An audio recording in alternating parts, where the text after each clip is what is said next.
Maninho, fala Maninha, Fala Cast está no ar e hoje a gente está aqui com uma super convidada, a gente está com a Rossandra, proprietária da loja Josefina, e a gente vai falar aqui sobre empreendimento, sobre gestão e sobre um monte mais de coisas gostosas como os próprios doces delas são. E para isso eu quero dar uma salva de palmas e aqui as boas-vindas à Rossandra e deixar ela também se apresentar. Bem-vinda, Rossandra. Obrigada. Olá, eu estou muito feliz de estar aqui. Muito obrigada pelo convite. E eu vim aqui para fazer um pouquinho dessa troca com vocês hoje e trazer a doçura e vamos embora que eu estou pronta. Eu vou começar te perguntando da onde nasceu a ideia da Josefina. É o principal, eu quero saber de onde nasceu essa ideia. Tá certo. A Josefina nasceu num momento em que eu estava um pouquinho perdida, pode parecer que não, mas eu morava no estado de São Paulo em 2011, 12, e eu estava numa multinacional, trabalhava como executiva de vendas, tratava como sênior grandes clientes, e de repente meu pai e minha mãe começaram numa pressão de que eu tinha que retornar para o meu estado, única filha, a Júlia, naquela ocasião, minha filha primogênita, a única neta, e eu sempre naquela de seguir minha carreira, mas também de ouvir ali os sentimentos da minha família, sempre fui muito família. E aí eu vim para o Acre e senti que aqui não tinha o que eu encontrava em São Paulo: cafés, docerias, bolos, doces. Voltei para lá e decidi que eu ia aprender sobre isso. Fiquei um ano mais, comecei estudando, fazendo os pequenos cursos, vim aqui, testei, mudei e estou aqui até agora. Isso é legal. E como é que tu trouxe, então, essa bagagem de executiva sênior de multinacional para aplicar isso num negócio aqui no Acre? Aí foi um fight difícil e, ao mesmo tempo, extremamente encantador.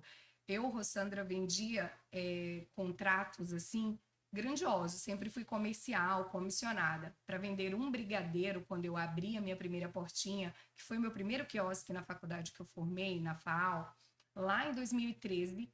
E eu te confesso que eu treinava andando para trás, eu costumo dizer assim, para que o cliente não comprasse só uma bolinha daquela, para que ele comprasse 10, para que ele comprasse 20, para que ele comprasse 50, mas eu era executiva ainda me tornando brigadeirista, digamos assim. Então eu precisei ir vendo, estudando para poder entender um pouco essa questão de ser uma vendedora de grandes contratos contra alguém que estava vendendo pequenos doces. Foi muito difícil. Às vezes as pessoas acham que negócios grandes, né, como vender contratos milionários, não tem nada a ver com negócios muito pequenos, mas a dinâmica é praticamente a mesma, não é isso? Sim, na questão do resultado, né? Quando eu iniciei com a Josefina, eu não sabia aonde eu ia chegar com ela. Mas quando eu cravei meu primeiro milhão, e não levou muito tempo, quando eu cravei meu segundo milhão de faturamento, e não levou tanto tempo, em se tratando do nosso estado, que é um estado que não tinha essa cultura, eu te confesso que eu sabia que eu ia chegar lá.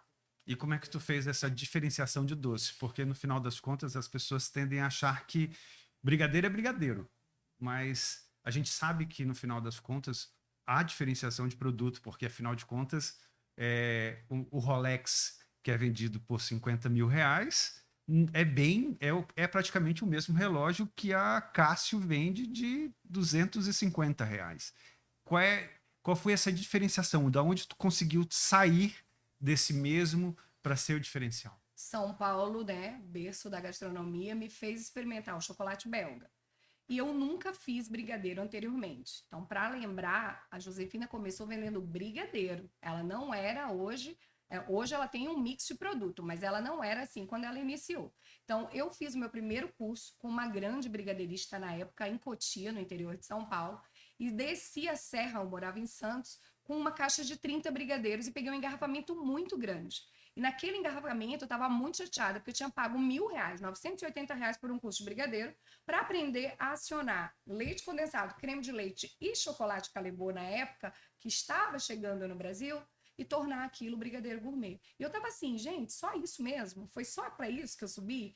E aí eu fui comendo aqueles brigadeiros, porque eu sou uma chocolatra assumida. E eu comi os 30 brigadeiros até chegar na minha casa. Porém, eles ficaram aqui. E eu guardei aquilo e eu falei, pronto, eu vou buscar esse gosto. O Calebo entrou na minha vida desde o curso que eu fiz com a Cecília de Lafuente na época, e ele nunca mais saiu. Então eu entreguei realmente um chocolate de verdade. Não menosprezando qualquer outro chocolate, nem fazendo propaganda. Mas existem chocolates com percentuais acima de 70% de cacau, que é o que a gente utiliza e opta. Então, assim, brigadeiro gourmet é diferente de brigadeiro com o pozinho de Nescau, como a gente é acostumado na época ali dos anos 80, que a gente comia comumente, né? Que a gente ainda come até hoje, claro. Mas, assim, seletividade de ingredientes define um bom brigadeiro. E a Josefina colocou isso no DNA dela desde sempre. Então a gente pode dizer que literalmente é trabalhar com bons produtos para poder fazer trazer a melhor experiência para o cliente. Sim, seletividade de ingredientes, muito compromisso técnico voltado para aquilo que você está se propondo, amor, e vambora que a receita está pronta. E é legal que você falou, e a gente conversava antes de iniciar o podcast, de que os anos 80 estão voltando. E às vezes parece que tudo é cíclico, né? A moda antigamente talvez, espero que não volte, tá, gente? Pelo amor de Deus. A boca de sino que existia na época dos anos 60 voltou na minha época de adolescente, ali pelos os anos 80, né? E hoje, graças a Deus, nem se pensa e fala sobre isso. Mas a gente também passa por esses ciclos também na gastronomia, né? Afinal de contas, na nossa época de criança, bolo de verdade era bolo que ocupava uma mesa toda. E que tinha recheio, né, gordo, certo? E outras coisas assim que faziam essas coberturas, e hoje a gente passou a bolos minimalistas, bolos pequenos, bolos redondos, e agora a gente está na outra fase daquele mini bolinho que vem numa caixinha de sanduíche, né, para viagem. E você dizia que isso está voltando. Essa renovação e a inovação para esse setor de doces é um grande diferencial para poder vocês também estarem o tempo inteiro se movimentando? Mundialmente, a confeitaria só cresce. É o setor assim que cresce absurdamente. E a linha de bolos, doces, ela é muito igual. Se a gente for avaliar, né, a doceira que faz em casa, alguém que tem uma loja, as grandes franquias, sempre estão tratando da mesma base. Né? Acaba sendo a mesma coisa. O que muda realmente tem a ver com o posicionamento, tem a ver com os tamanhos e com a identidade pessoal do negócio. Então, assim, os bolos dos anos 80 estão sim voltando. A gente está vendo muitos chefs aí já trazendo isso como uma proposta para que a gente possa, inclusive, servi-los no evento. Vou te dar um exemplo. Quando é um casamento, a gente pode ter um bolo lindo, que ele é chamado de bolo fake, e ali nos bastidores a gente ter exatamente esse bolo quadrado em formato anos 80, com todo esse processo de qualidade para que a gente sirva aos convidados sem problema nenhum.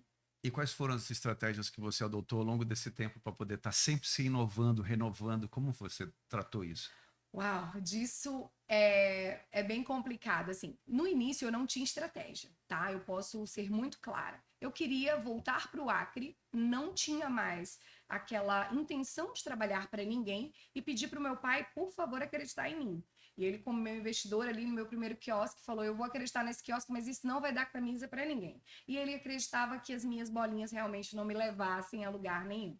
Um dia eu puxei um relatório pro meu pai, mostrei para ele que eu vendia 150 mil bolinhas por ano. E aí foi quando ele entendeu que as minhas bolinhas eram, de fato, positivas nos resultados. Mas as minhas estratégias foram distintas. Tinha, nos meus 3, 4 primeiros anos, era muito Rossandra Bombeiro. Era o que dava, da forma que dava, porque a cozinha era diferente do escritório, diferente do meu cliente. Ela tem muito mais emoção. Eu já sou um tanto emotiva. Ali, quando eu trabalhava em uma grande corporação, eu já tinha treinamentos para ser menos, para ser mais meta, para ser mais executiva. E de repente eram coisas no meu universo muito diferentes.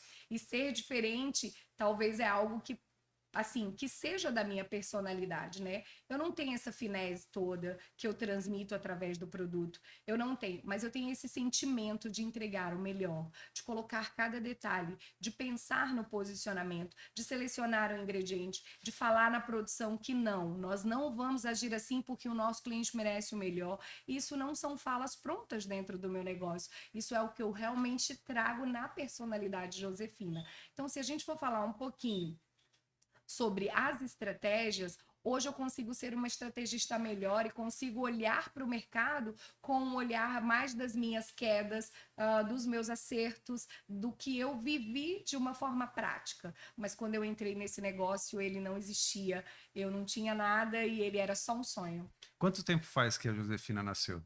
12 anos. 12 anos. Isso. É engraçado que você me dizia, né, que no último dia 7 foi o dia do chocolate. Exatamente, Né? exatamente. E que foi o dia que nasceu... Que eu abri a minha primeira loja, Isso. que fazem 8 anos já. Foi no mês de julho de 2015. Eu trouxe uma loja também muito importante na minha história, porque foi muito minimalista, como esse novo modelo que a gente traz novamente. Porque eu fui buscar um pouco da essência. Quando eu abri a minha primeira loja, meu cliente queria ir lá pelo meu produto. E ele ansiava aquilo. Ele não ligava para o meu ambiente, se eu tinha mesa para sentar. Era tudo muito despretensioso. E, de repente, eu fui colocando o meu posicionamento de mercado de uma forma que cheguei a um momento a me conflitar. Eu vou te dar o exemplo da minha loja matriz, que eu encerrei em 2021. E ela tinha 200 metros quadrados com 100 metros de salão. Eu sentava 64 pessoas. E dentro daquele universo eu não me encontrei muito. As pessoas pensam que foi só a pandemia que me levou a fechar as portas. Mas tinha a ver com um pouco da Rossandra também. Porque o que mais me realizava era entender que as minhas 4 cozinhas conseguiam chegar muito mais além do que estar com a porta aberta esperando meu cliente vir até mim. Eu queria muito fazer essa inversão de ir a todas as pessoas e de chegar a realmente estar em qualquer mão, sem asepsia, sem escolher, e levar isso de uma forma padrão, com muito compromisso, com muito processo por trás e com muita identidade, como a Josefina, eu acredito ter, né? Eu admiro porque tem que ter muita coragem para olhar para si, perceber que aonde errou, aonde caiu, como você mesmo falou, aprender com esse erro, reorganizar todo o modo de operação e recomeçar. Porque eu lembro da loja, era uma loja corajosa, eu dizia isso, né? Eu já falei isso uma vez para você, Sim. porque afinal de contas, vender doces numa loja de 200 metros quadrados, só restaurante. Né? E eu acredito que você aprendeu a dimensionar custo operacional, a fazer planejamento de cardápio, disso tudo, diante desses desafios que aconteceram também por causa da pandemia, que te obrigou, querendo ou não, a não ter gente circulando dentro do salão, né? Isso mesmo. E reorganizar para frente. E como foi esse aprendizado? Foi algo que foi literalmente na marreta, ou que foi alguém que te disse assim, olha, vamos pensar nisso, analisa isso, reflete nisso? Até 2017 eu não tinha um time de gestão.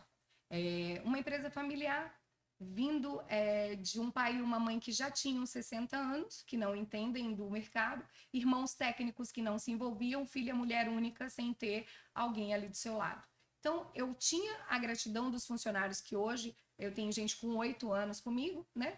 Mas, em contrapartida, eu era uma gestão solitária. Uma administradora de carreira, com 3 especializações, mas em nenhum momento ali suficiente, digamos assim, para o meu negócio. Eu sempre busquei externamente ajuda, né? Então, assim, chegou momentos em que eu tratei consultorias de igual para igual, né? Trago a consultoria pagando, e isso foi uma das coisas que não fora benéfica para o meu negócio, e eu não consegui entender isso naquele momento. Eu já estava crescendo, eu já tinha migrado para uma loja maior e já faturava R$1 milhão por ano. Em contrapartida, eu não via um lucro, trabalhava 16, 18 horas, tinha ali 29 funcionários e não conseguia entender um pouco de como era gerir aquilo que era a Josefina naquele momento. Então, eu realmente tive que estudar e tive que parar e reconhecer e trazer para mim as responsabilidades das tomadas de decisões errôneas. Então, sistematizar a minha cozinha, sistematizar cada ficha técnica, desenvolver processos de padrão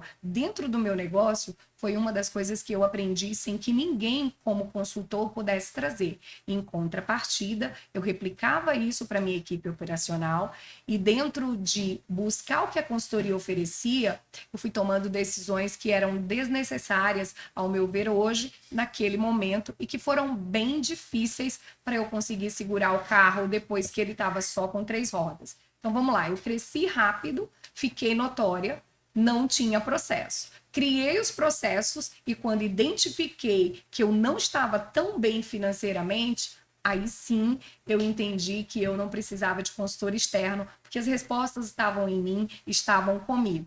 Busquei pessoas para gestão de forma prestadores de serviço, Sebrae entrou no circuito, vieram muitas mãos para me ajudar e eu tive muita ajuda para construir meu primeiro plano de negócios e conseguir entender aonde eu iria fortalecer, aonde eu ia radicalizar, diminuir, enfim.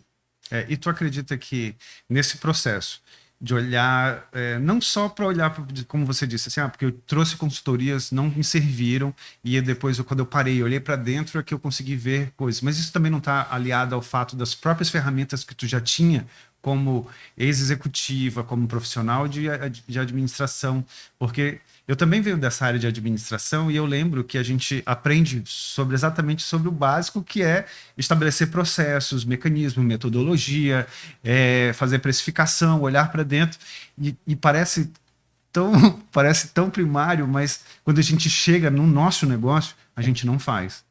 É o óbvio.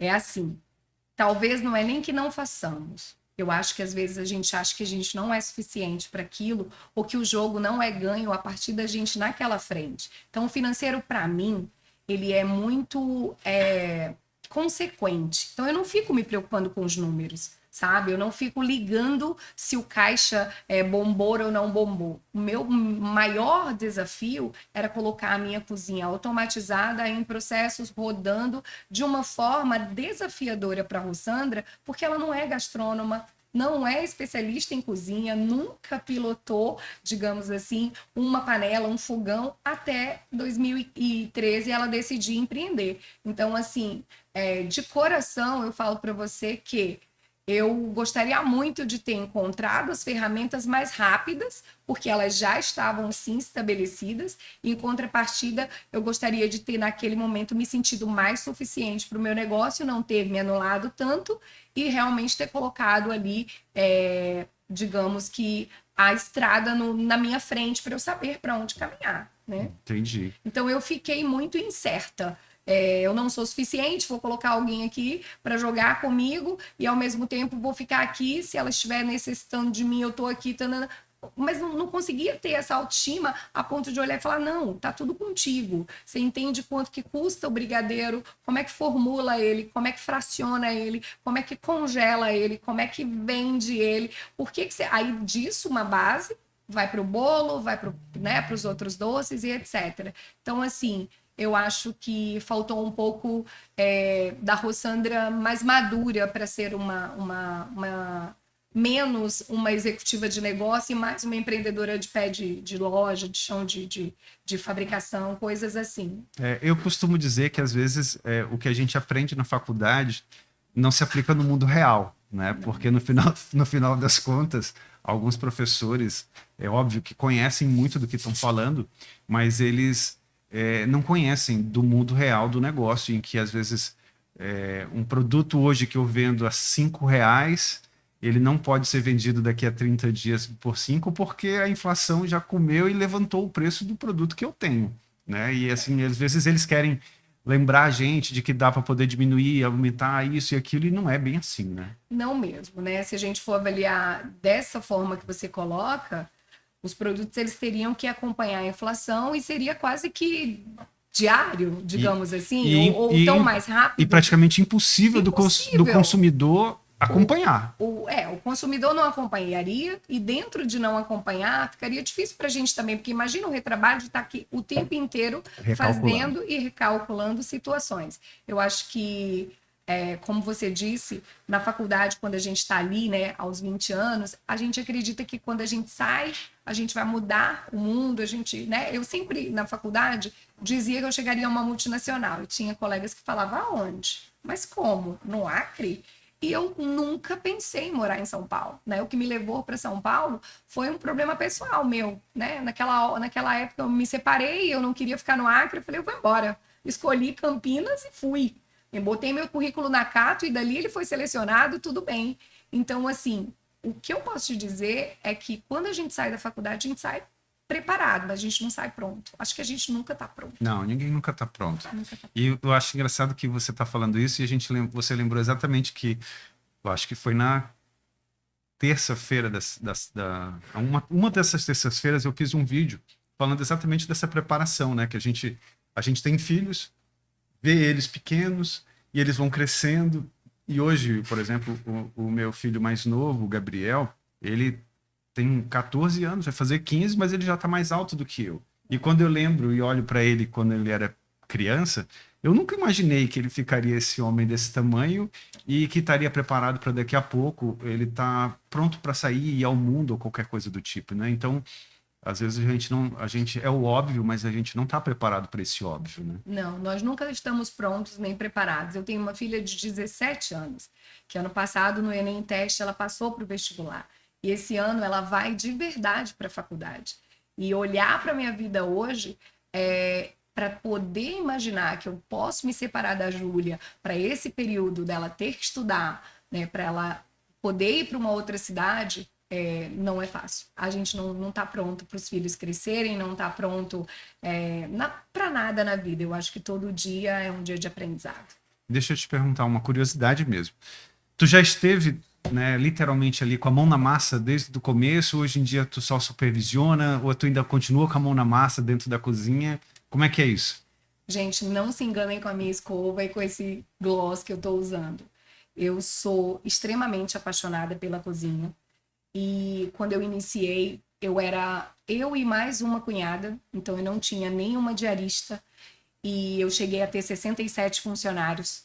E dentro de tudo, eu sempre criei esse produto do zero. Então, se você vai na minha loja e come um bolo, aquele bolo foi criado, pensado pela Rossandra. E a Rossandra vai desde a massa ao recheio, ao ponto, à cobertura, finalizou, ela coloca isso para os operadores e ela vai estar ali sempre, numa sazonalidade, principalmente, onde eu entro para o jogo e eu posso garantir que eu fico feliz com os meus resultados atuais, porque eu costumo dizer para o meu time, vambora, vocês são monstros, eu quero 2.000, eu quero 3.000, eu quero 5.000 unidades mesmo, em tempo recorde, mas eu falo para você que hoje eu bato um bolão, eu não sou o Neymar, mas na minha cozinha eu me garanto e eu faço um ao vivo para provar.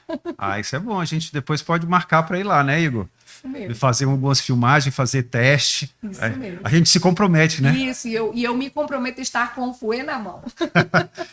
E essa característica de liderança, de que tá lá dentro, com a mão na massa, para fazer o negócio acontecer, tu acha que isso é preponderante para o empreendedor que quer fazer o negócio acontecer? Sim, eu acho que é primordial, até porque no Acre nós temos uma dificuldade muito grande, né, de mão de obra qualificada em todos os setores, mas principalmente nesse ramo. Como a Josefina vem iniciando esse trabalho de abrir um pouco esse mercado na confeitaria, no início não tinha mão de obra treinada. Então, eu acho que o líder está ali de corpo a corpo, colocando realmente a mão na massa, como você se refere, treinando esse operador para que ele possa se profissionalizar, é realmente algo que o líder em si, junto com a equipe, conseguem e vira um jogo ganho, eu não tenho dúvida. Desses pouco mais de 60 colaboradores que você teve, quantos ainda estão contigo?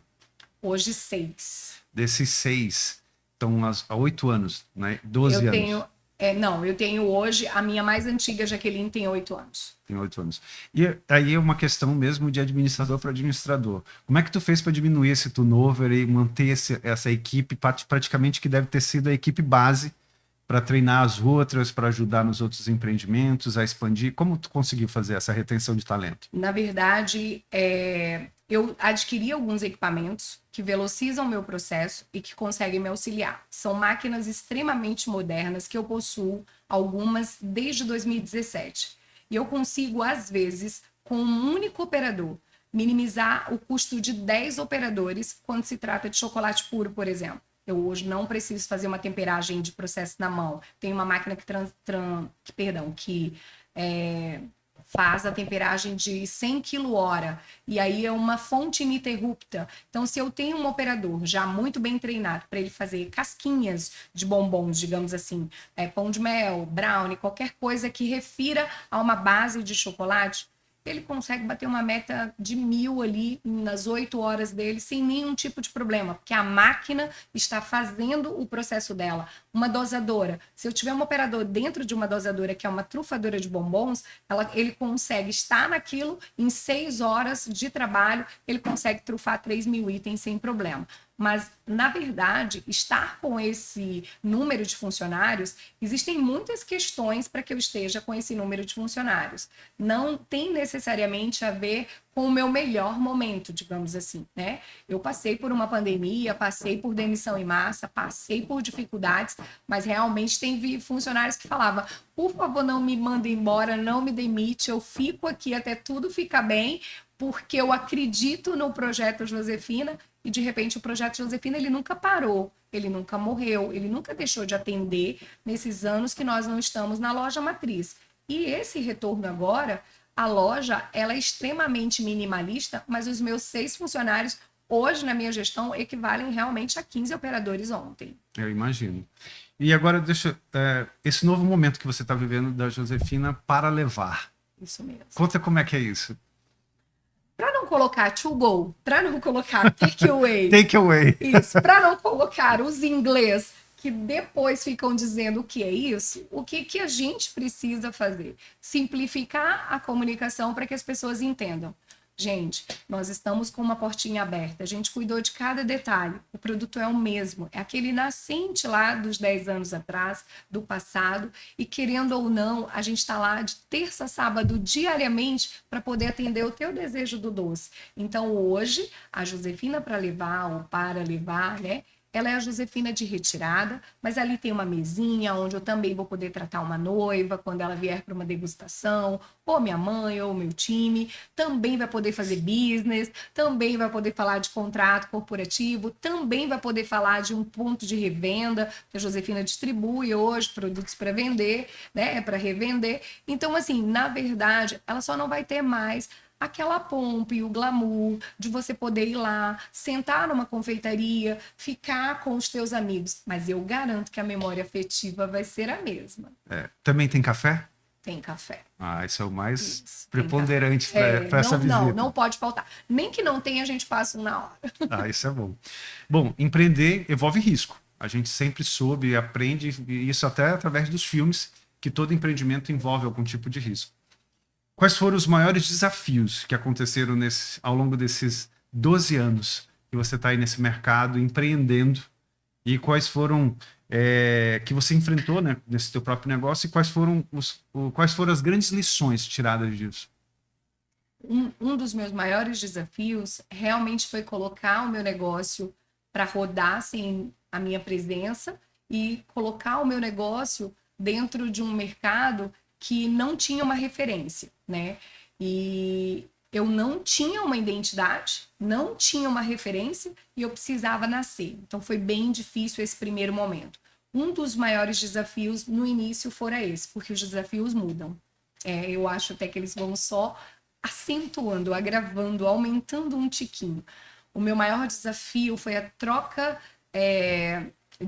a minha queda no meu faturamento numa migração meio que, eu não diria política, porque eu não gosto da política, nem quero trazer isso aqui, mas de 2018, na troca de poder, para 2019, a Josefina passa pelo primeiro declínio e parecia que era uma ladeira, porque eu saio de um público que consome para um novo público que ainda não me consumia, e aí eu encontrar o equilíbrio disso me fez tomar uma decisão que foi extremamente maléfica para o meu negócio.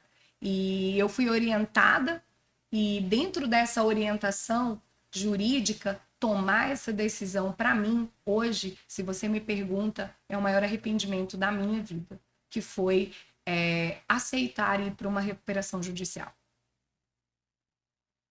E qual foi a grande lição disso? A grande lição disso volta para os consultores e volta para as pessoas externas que não vivem sua realidade e que não conhecem realmente o teu negócio melhor do que você, que não iniciaram, que não têm a essência do fazer acontecer. E aí a minha maior lição disso é realmente, eu posso te dizer, até me emociona, de que eu não posso terceirizar ação nenhuma direta quando tem a ver comigo e com tudo aquilo que eu acredito. É isso aí. Eu acho que a maior lição disso tudo, como você acabou de dizer, é que você está saindo mais forte disso tudo que passou, porque você agora sabe para onde quer ir e como deve agir, né? Não tenha dúvida que a Rossandra que começou lá em 2015, a que foi para recuperação judicial em 2019, numa curva de crescimento do seu negócio, por acreditar que era estratégico blindar os seus ativos, mas não entendia ainda que o seu passivo poderia ser crescente, a ser sucumbido ao seu ativo. Posso te garantir que a Rossandra, que ainda não tem a solução, né? Eu ainda não tenho a decisão final desse processo, mas eu sigo usando tudo que eu tenho em meu favor. Não é, de fato, alguém que vai parar. Eu não paro por aqui. Eu costumo brincar e dizer pro meu filho da vida toda essa lição de dizer assim, que a vida é que nem videogame. A gente inicia o jogo e aí a gente passa pelo primeiro desafio daquele primeiro chefão, né? E é super difícil aquele momento. Às vezes a gente morre ali 10 vezes até conseguir passar. E passa. E aí quando chega lá na frente, a gente encontra o outro chefão. Aí a gente passa pelo mesmo negócio. Aí quando lembra do de trás, a gente diz assim, aquele lá era fácil. Esse daqui foi o difícil. Mas a gente não está ainda preparado para o desafio que vai vir à frente, como você mesmo falou. E a vida nada mais é, e eu costumo brincar dizendo que nada mais é do que um videogame com fases em que a gente vai passar por chefões mais difíceis e a dificuldade só vai aumentar. Então o empreendedor tem que estar preparado para isso. O empreendedor, na verdade, ele se prepara com o que ele vai vivendo na prática, né? E a partir do momento em que ele vai ganhando um pouco de experiência, dentro daquilo que ele entrega como solução, como ideia, como negócio, é quando ele realmente consegue se conectar com as ações assertivas, porque não tem ações erradas ou certas. Aquela situação às vezes se apresenta e você resolve ali como o teu melhor, enfim. Mas o empreendedor, ele não nasce pronto. Ele vai criando-se junto com todos esses desafios. E vamos concordar comigo. Empreender no Acre é algo que é distinto e particular. Então, hoje, pode ser que eu não deseje mais uma multinacional aos 40, mas, em contrapartida, talvez empreender num outro lugar não seja também tão difícil como fora para mim no meu início do Acre há uma década atrás, né? Uhum. Então, hoje, eu falo para você que eu estou muito mais pronta e muito mais feliz para continuar aprendendo. A gente conversava também, né, no início sobre exatamente esse processo do desafio que é empreender no Acre, no sentido de, às vezes, da precificação, da exigência do mercado, da qualificação da mão de obra. E eu comentava com você de um dos planos que eu tenho para poder fazer algo a partir de outubro ainda desse ano, e que a gente falava sobre essa história da precificação, né? Que há mercado para consumo, há mercado para aquisição, mas às vezes o mercado é o mesmo. Não há um crescimento, não há uma expansão. E como pensar em atingir esse público de maneira repetida e repetida e repetida e que ele não sature? Existe uma metodologia, uma mágica? Eu falaria disso com você por horas, porque quando eu identifiquei as minhas primeiras dificuldades em 2019, a minha maior ansiedade, o meu maior desejo era rodar a chave do meu negócio para poder sair da classe A e B. Porque eu não sei ainda em qual momento a Josefina levou a se consolidar apenas nessa área. Porque eu vendia, como você já falou, brigadeiro, pão de mel, brownie, produtos testados e validados mundialmente. Então eu não estava fazendo nada que na minha percepção fosse estrondoso, né? Cheguei um dia a receber um funcionário de uma concorrente e ele falou assim, nossa, tanto burburinho por conta dessas bolinhas. E ele ia ali, comprava o meu produto todo dia, levava para o concorrente, e o concorrente talvez testasse. Vamos ver com o que ela faz, vamos ver por que ela está no jogo, na mídia. E aí um dia eu virei para ele e falei, olha, você já comprou todos os produtos, agora eu já não vou ter mais nada para te vender, porque eu tinha um mix bem pequeno. E dentro disso, o que eu posso te dizer é que tem um segredinho aí que você não vai conseguir descobrir, porque está em mim. Aí ele ficou meio que. Aí ele falou: ai, você desculpa, foi minha patroa que me mandou aqui, tá. Falei: não tem problema, não, fica tranquilo. O que eu quero dizer com isso? Eu vendi chocolate belga e vendo ele do começo meio ao fim, mas chegou um momento que eu precifiquei ele como Nescau. E eu entendi isso também sozinha, porque eu não conseguia precificar da forma que o meu produto era necessário, exatamente porque o Acre ele não consegue enxergar isso. É mais difícil. Quando eu falo Acre, eu estou falando de mercado. Quem viaja bastante, quem é A e B, que tem acesso a condições melhores, entende quando o produto ele permeia a qualidade. A massa, que é para quem eu quero hoje atuar, inclusive, e eu quero atuar para todos os clientes, porque eu nunca quis ou desejei não atuar para todos, não consegue fazer essa distinção. Então, se eu vender um brigadeiro a R$3,50, vão falar, mas um brigadeiro? R$3,50? Mas está caro. Se a gente for falar de precificação, no meu nicho, principalmente, no nicho de serviço, como nós estávamos conversando, que é a sua ideia, tem que ser isso tudo muito bem colocado, para que lá na frente a gente não encontre uma rachadura no nosso caso, entende? Sim, sim. Então, assim, realmente, precificar o produto é importante. Com base nessa sua experiência toda hoje, se alguém quisesse chegar, e eu acho que a gente conversou no ano passado, de que você estava indo a Porto Velho para auxiliar alguém que estava abrindo, né, uma loja nesse sentido. Sim. E eu ia te perguntar exatamente isso. Hoje, a Rossandra também pode ser essa consultora ou ela só é a chefe de doces finos? Não, eu já fiz diversas consultorias e já montei diversos negócios do zero. Apesar de não fazer uma mídia disso, eu não tenho um perfil profissional, Rossandra, e não queria vincular ali na Josefina qualquer coisa que destoasse um pouco a proposta dela. Josefina está ali para vender produto físico e para vender produtos que a gente manipula e constrói para os nossos clientes de varejo ou até mesmo revendedores. Mas a Rossandra sonha, deseja fazer essa transição de carreira. Às vezes eu me sinto pronta, às vezes eu fico um pouco insegura, mas eu posso te garantir que eu tenho hoje a felicidade de poder te dizer que eu tenho muito conhecimento para poder partilhar, e o meu know-how hoje foi constituído assim, de quedas, de acertos, de muito aprendizado, de muito estudo, de especializações. Então, assim, eu toparia, sem dúvida, e quem sabe não, daqui a pouco. Estou com um e-book para ser lançado, já estou aí com uma estrategista, não me sinto segura nas minhas ações. Hoje eu auxilio meu pai no que ele faz como atividade principal, tem algumas coisas com relação às minhas filhas, então assim, eu preciso agora fazer uma transição sim, deixar a Josefina seguir, mas o digital para mim é um desejo muito, muito próximo.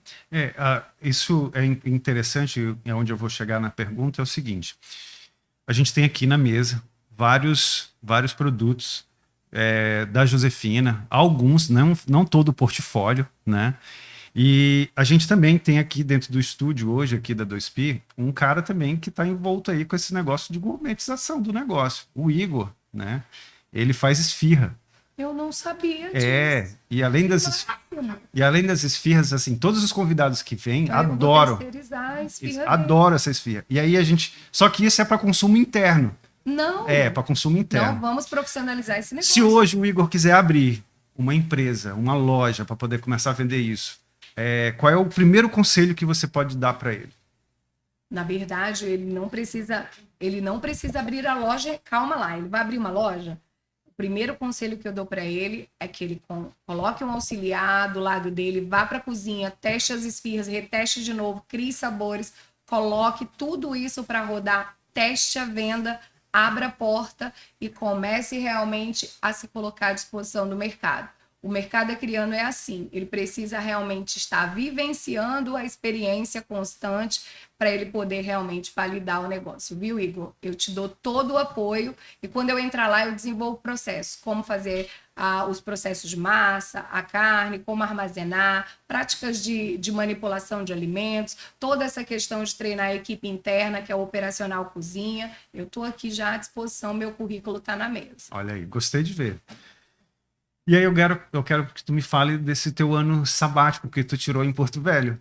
Que tu disse que tinha esse bônus para entregar e eu quero te ouvir sobre isso. Algumas pessoas acreditam que eu fui para Porto Velho, eu mudei para Porto Velho em 2022, peguei as minhas 2 filhas e tirei um ano meio que sabático.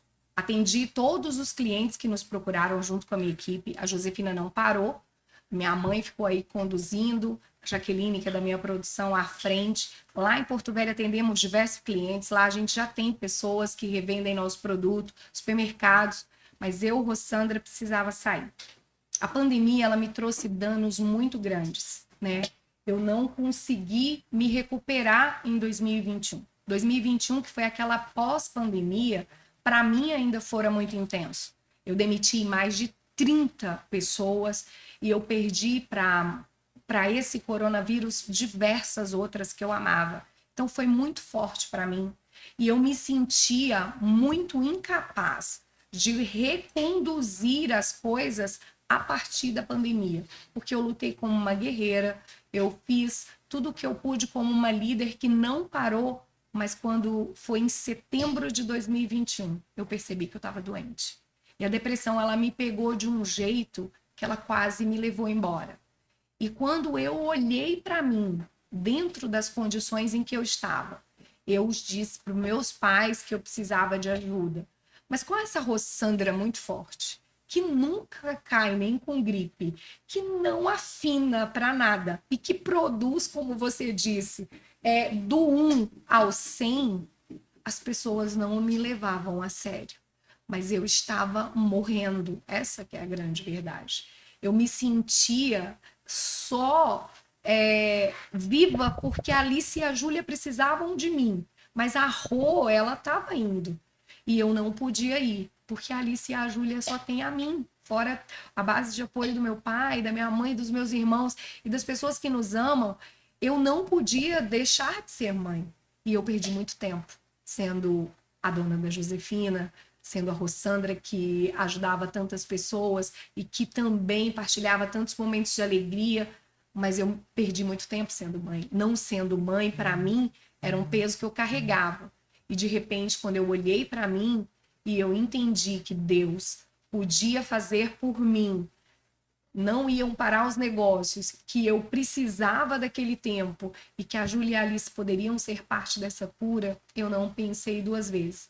Eu voltei para Porto Velho, ali eu me apresentei, ali eu encontrei pessoas que queriam ser sócios, ali queriam pessoas que queriam fazer investimentos. Eu tenho hoje pessoas que dizem, vamos colocar a máquina para rodar, eu tenho equipamentos parados, mas eu falava que eu não conseguia porque eu não conseguia como pessoa.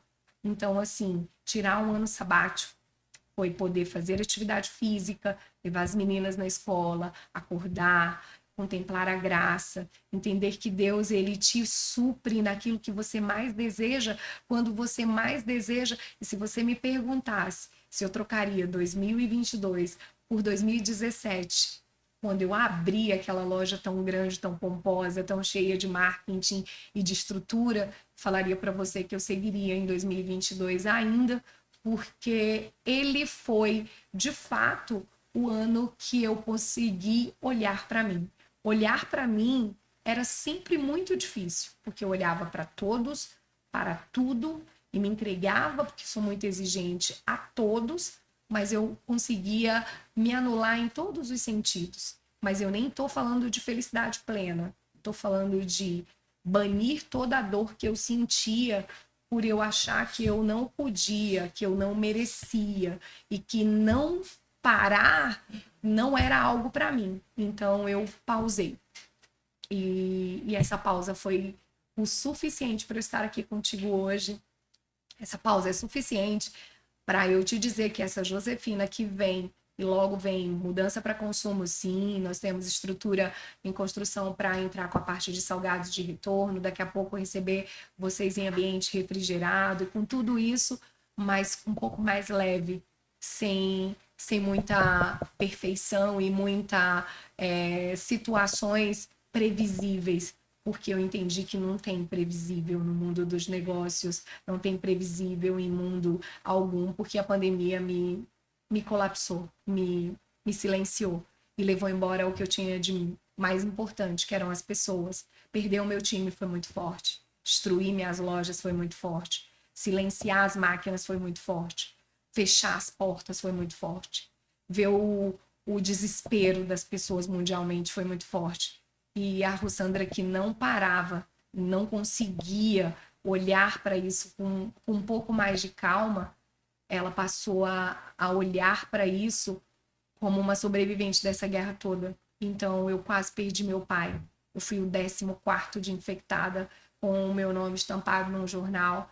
Eu saí com uma broncopneumonia muito forte, eu senti dores, eu tive ansiedade, eu tive pânico, eu não podia fazer as coisas que eu mais amava, mas eu te confesso que olhar para mim em 2022 e fazer tudo com muito mais calma, com muito mais serenidade, com muito mais tranquilidade, ter a Julia Alice do meu lado, os meus pais que nunca me abandonaram, minha equipe que nunca foi embora, e os amigos que nunca deixaram, os clientes cativos que nunca deixaram de consumir, a gente não vendeu absolutamente nenhum outro produto, não criou a esfirra do Igor e não lançou produtos novos, a gente seguiu 22 vendendo tudo validado, mas com um pouco mais de calma, porque assim, o empreender, ele te pede muito, te suga muito, te coloca muitas barreiras impeditivas. Eu vi minha Alice na barriga nas primeiras compras, nas primeiras lojas em São Paulo, e hoje ela já tem 8 anos. E olhar para Alice hoje, eu te confesso que é um presente poder parar e assistir 3 capítulos da Carinha de Anjo na reprise com ela no Netflix, exatamente porque a gente tinha 179 para vencer. E entender que tudo bem se o celular tocar, tudo bem se não vender tanto hoje quanto pode vender amanhã. Eu entendi que o dinheiro não é tudo, entendi que o sucesso é muito passageiro, ele não é uma estratégia de validação eterna. Nada é eterno. A vida não é eterna. E eu fiquei com muito medo de ir embora e de deixar tudo isso. De deixar as minhas filhas, a minha família, a Josefina. Mas eu lembro que a terapeuta falou assim para mim: vamos fazer o seguinte, deixa a Josefina morrer se for o caso. E vamos salvar a Rô. Porque aí sim, a gente vai ter 2, 3 Josefinas.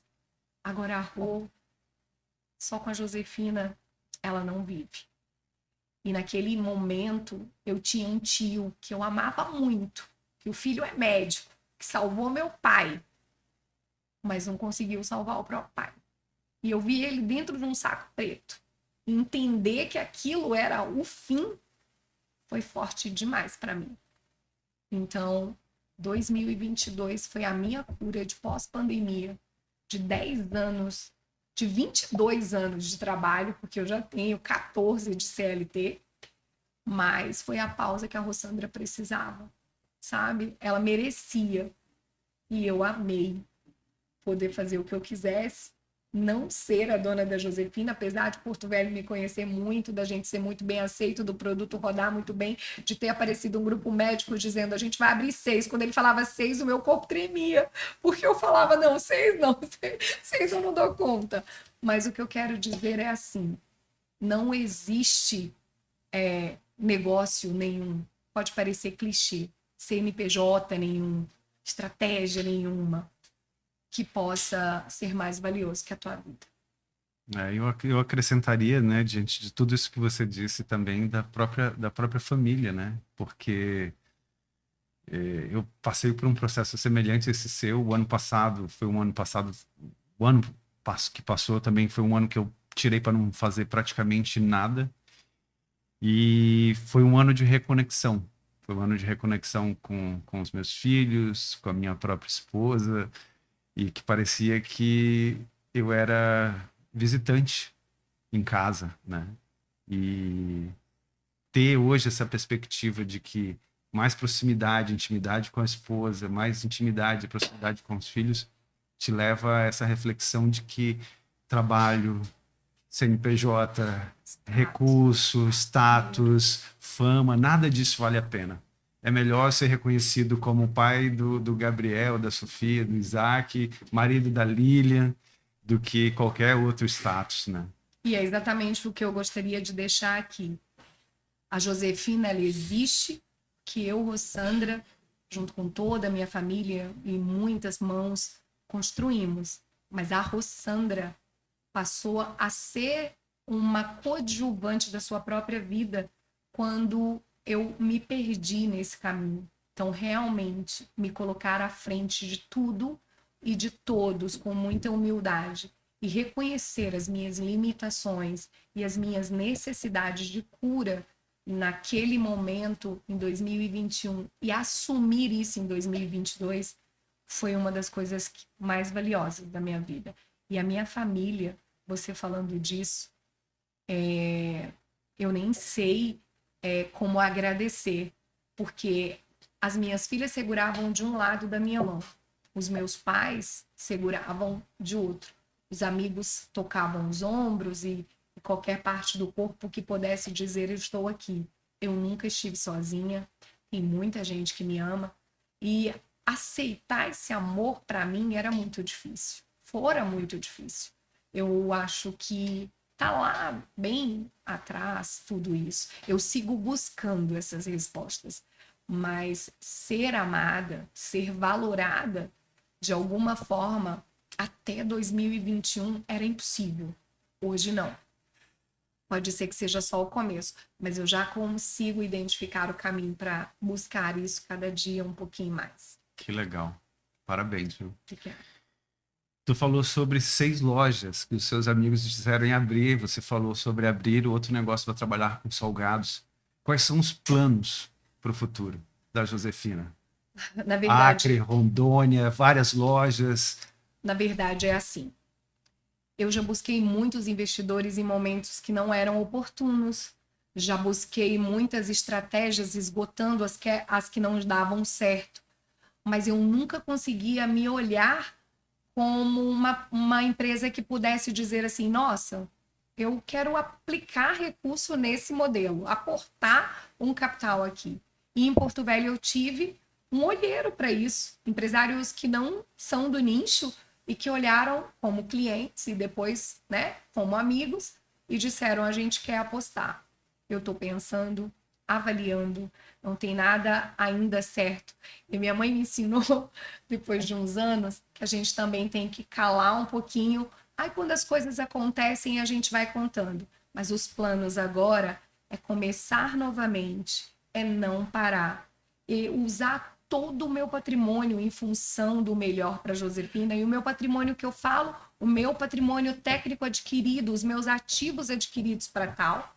Esperar esse mercado começar a reagir, porque nós estamos vivendo um momento de muita recessão. É um crash. Muita recessão.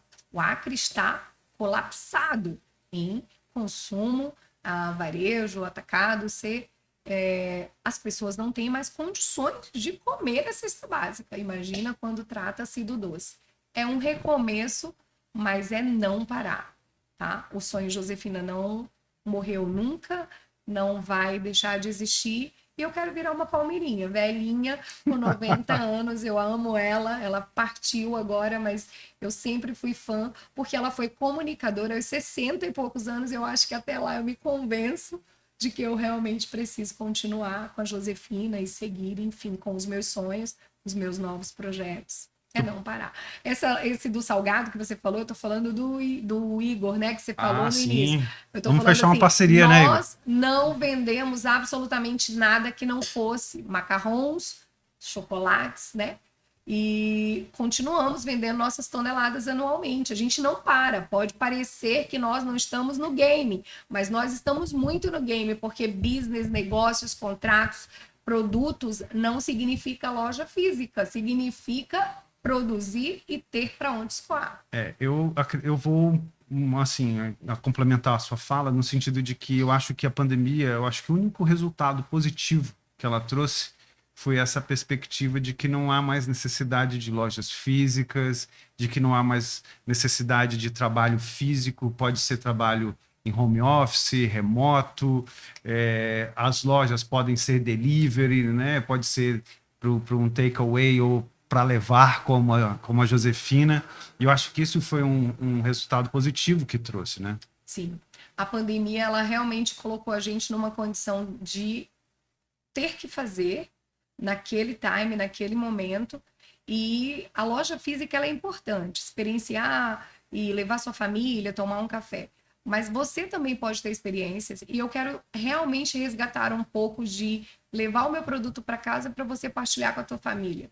Pode buscar aqui o nosso produto e leva em casa e partilha com a família. Você pode nos escolher numa opção presente. Eu posso estar dentro dos teus eventos como Josefina. Então, assim, existem outras alternativas. A loja física já chegou a me colocar numa condição de viver faturando sem alta lucratividade, com uma abdicação e uma dedicação, como eu já te falei, muito grande. Então, às vezes, não é a estrutura e sim os processos que você traz internamente nos seus bastidores que vão fazer você colocar o seu produto à disposição do mercado. Essa criação hoje que tu montou de processo, organização, tudo mais, hoje tu pode dizer que tu tem um modelo de negócio, uma metodologia de negócio? Tem um método validado que eu consigo replicar sem grandes sem dificuldades. Claro que tem particularidades. Eu ajudei uma pessoa a iniciar uma operação do zero e abriu 2 lojas em Cruzeiro do Sul e hoje ela está muito bem lá. Eu já consegui abrir lojas do zero em formato quiosque, em formato loja, no interior de Rondônia e as pessoas estão aí fazendo sua atuação. Esse lance do varejo de dar um cursinho aqui, de ensinar as minhas receitas ou os meus produtos, eu vou deixar um pouco mais em off para a própria rede social, em modelos mais escaláveis, podemos dizer assim, mas o que eu posso te dizer é que o meu método hoje, ele funciona, ele roda e ele funciona muito bem. E que a gestão, ela está realmente em aplicar as estratégias, os processos, na busca do resultado constante, mas que isso também não nos caia como para sempre. Isso precisa ser olhado sempre, revisto sempre e melhorado sempre que necessário, principalmente no mercado acriano. A Josefina, então, está pronta para nascer a franquia? Não me coloca em sinuca de bico. Você vai ser meu investidor? Eu posso ser um franqueado. De repente a gente fecha aqui com o Igor para poder ampliar as esfirrarias. Com, e daí já coloca o brownie doces, junto, né? Com certeza. Tá. Não. Eu tenho uma experiência que eu acho que é muito válida.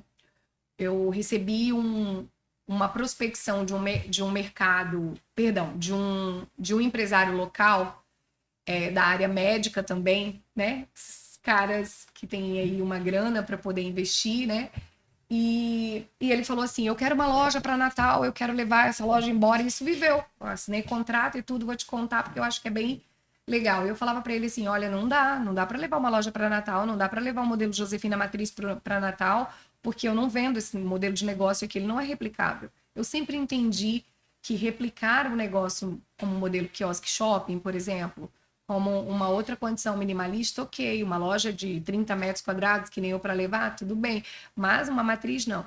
E eu entrei, apresentei um plano de negócios, me fundi com essas pessoas e a pandemia me tirou isso também, viu? Nós compramos ali quase $500 mil de equipamentos, fizemos toda a nossa estrutura, Rondônia, alugamos galpão, fizemos e acontecemos, e lá vem a pandemia tirando tudo. Eu não quero revelar aqui o nome do grupo econômico. Sim, claro. O grupo econômico é local, eram 3 médicos, era um grupo muito forte, mas o gap da pandemia desfez qualquer possibilidade. E logo após a segunda onda, em 2021, eles optaram por vender os equipamentos e a gente devolver eles para a indústria e realmente não seguir, porque um deles teve um grave problema de saúde, enfim. Mas o que eu quero te dizer é que todo mundo me pergunta se eu me torno franquia, se eu venho.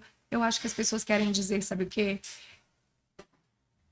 Eu posso revender o seu produto em algum lugar da forma igual e padrão? Aí eu posso te dizer que eu posso fazer 3 mil, 5 mil, 10 mil, 20 mil, iguais, padrão, em processos rápidos, ágeis e comprometidos. Mas franquias só se você aportar aí minimamente para começar 3 milhões. Entendi. E isso é uma coisa que você falou e é muito interessante, que é exatamente a história do padrão. Se você pegar um brigadeiro e o outro brigadeiro, por mais diferentes a cobertura que seja, eles são iguais. Tamanho, peso, não é isso? Isso mesmo. Assim também como os outros. E aqui a gente tem um pão de mel e Um brownie. um brownie. E eu percebi que todos eles também é padrão de pesagem, tamanho. Isso tudo é de acordo com a metodologia e o método que você construiu. Isso mesmo. Tem uma ficha para cada produto, desenvolvido, a receita, padrão, a alquimia do chocolate, que as pessoas falam assim, mas por que eu como seu chocolate e não consigo sentir o gosto dele quando eu como num outro lugar? Eu construo blends, e blends são receitas. Então, é percentuais de cacau que eu coloco ali dentro das máquinas para que ele possa ser único. Tem a ver comigo como processo interno. E o meu time faz e repete esse padrão da mesma forma. Então, não tem como deixar de ser padrão, porque o brigadeiro ele tem que ser pesado, porque eu preciso entender quantas bolinhas vão me dar com cada lata, quanto que vai custar ele, quanto que eu vou gastar de granulagem, de forminha, para até que ele chegue na ponta da venda, ele tem que fazer um fluxo de padrão. E esse fluxo ele é importante não só para mostrar a rentabilidade para o empreendedor, mas ele é muito mais também assertivo no posicionamento para o consumidor. Quando o consumidor entende que eu estou indo buscar algo que é igual dentro da minha expectativa de consumo, eu consumo isso de uma forma muito melhor, muito mais constante. Agora eu entro lá, pego um brigadeirão, da manhã eu pego um brigadeirinho, da manhã eu pego um grande de amanhã aí eu não consigo ter uma identidade para o consumidor poder me identificar diante de tantos. O Acre cresceu tanto, tem tantas docerias, tantas pessoas fazendo doces maravilhosos em casa, pessoas com negócios menores, pessoas que cresceram bastante. Então, dentro do igual, a gente precisa se diferenciar. E eu posso te garantir que num evento, uma noiva, quando ela pede o meu brigadeiro ou quando ela pede um macarrão, ela pede porque quando o convidado dela chegar e se aproximar na mesa de doce, sem eu colocar uma plaquinha, ele vai falar, é Josefina. Eu falo isso pelos feedbacks que nós recebemos, pelos clientes que a gente consegue receber de devolução todas essas trocas. E eu hoje não trabalho com essa métrica de ego para mim, eu trabalho para vocês, eu trabalho para servir o mercado. O meu time ele está ali para colocar o melhor que ele puder, dentro do que ele puder, para o mercado consumir. E nesse processo todo, você me diria que tem como se diferenciar, como a gente já conversou, de você mesma, ou seja, você sair na frente com outro tipo de produto, implementação de algo?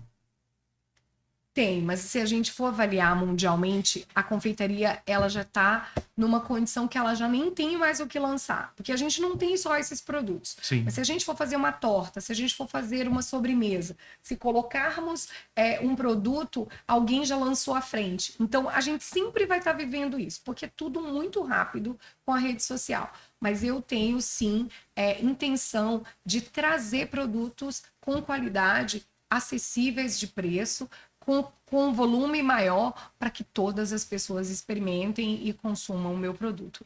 São quantos produtos que a Josefina tem hoje? Assim, hoje de catálogo. Reflexão, eu acho que repetição disso, eu acho que eu tenho 30, 40 produtos desenvolvidos e vendidos, né, a vender, mas tem ali os carro-chefes, os que são mais validados, que deve ser ali, sei lá, 10, 15. Eu gosto das sazonalidades, né? Eu gosto da Páscoa. Eu amo a sazonalidade também. E também, principalmente o Natal, com o panetone. Os chocotones, para mim, realmente também representam... Eu acho que são as épocas que representam também um mix de sentimentos distintos, né? E aí isso embriaga a gente. Se comer um chocolate no Natal, parece que a gente come com mais gosto mesmo. Ele é diferente. E o ovo da Páscoa também, a gente consegue comer chocolate o ano todo, mas parece que o ovo da Páscoa é gostoso. E os brigadeiros que tu trouxe hoje, eles têm diferença um do outro? Que tem um que... Percentuais de cacau, esse aqui é 70%, esse aqui uns 50%. Ambos com blend belga, porém, números diferentes. A Calebo, eu não quero falar dela, mas... Hoje existe uma gama de chocolates com percentuais de cacau. Então, se hoje eu vou para a panela, eu coloco 150 gramas por cada lata, eu posso usar 3 percentuais de cacau para formar os 150 gramas e construir algo que você nunca comeu. Então, vou experimentar para te dizer qual que eu prefiro. Tá. O de 70 e o de 50. Come aí, vai. faz o teste.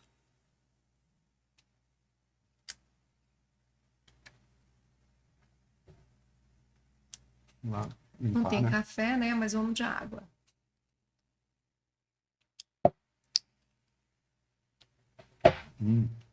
Com certeza. O mais amarguinho. O mais amargo. Eu Com também certeza. tenho minhas preferências por chocolates com nada de gordura, menos açúcar. Igor, quer vir provar aqui na frente da câmera? Ah, ele acabou de sair daí, meu Deus. Ele vai perder essa oportunidade. Vai, com certeza vai perder. Tudo bem, tudo bem. Mas, Rô, quer apresentar algum dos outros produtos? Não, claro, dizer para vocês que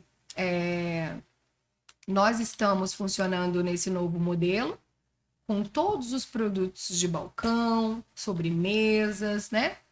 E encomendas normalmente, mas aqui o meu cliente já conhece muito bem, são produtos muito validados. Nós temos um excelente macarrão numa técnica francesa, brigadeiros belga, brownie e pão de mel, que é aí um campeão de venda. Depois eu te sugiro a comer ele com café sem açúcar, de verdade.